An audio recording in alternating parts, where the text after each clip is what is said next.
Si est un témoignage rare et bouleversant qu'a offert Loretta Denaro, la veuve de Christophe Dominici, le 29 juin dans un documentaire sur le regretté rugbyman, diffusé sur la chaîne L'Équipe.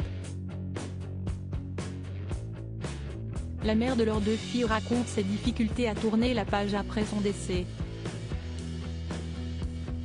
Comment construire sa vie sans l'homme que l'on aime et le père de ses enfants?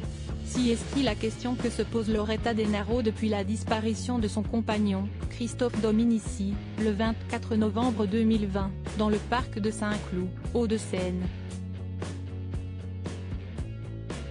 Une mort qui a littéralement bouleversé le monde du rugby français tant l'homme était apprécié de tous et plus de 2 ans après, les circonstances de son décès restent très floues. L'ancienne star du 15 de France laisse derrière lui une veuve et leurs 2 filles, Cara et Maya. Dans le documentaire Christophe Dominici, il brûlait la vie, diffusé hier soir sur la chaîne L'Équipe, Loretta Denaro s'exprime comme rarement elle l'a fait auparavant. À la simple question de savoir comment elle va aujourd'hui, la belle brune ne cache pas sa détresse. Pour le moment j'essaye d'avancer et voir comment je peux soutenir les petites, Cara, 15 ans, et Maya, 12 ans. Surtout essayer de me concentrer sur ça et je pense que le temps fera en sorte qu'on souffre moins. Malgré le temps, il y a des choses que l'on oublie pas et la mort de l'ancien rugbyman à seulement 48 ans restera à jamais gravée pour sa veuve.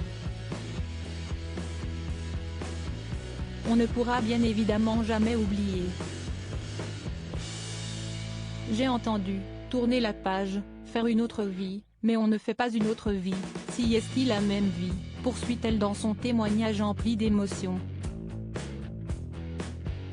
Une véritable onde de choc pour Loretta Denaro, tout comme pour son grand ami Vincent Moscato, mais également pour Cara et Maya.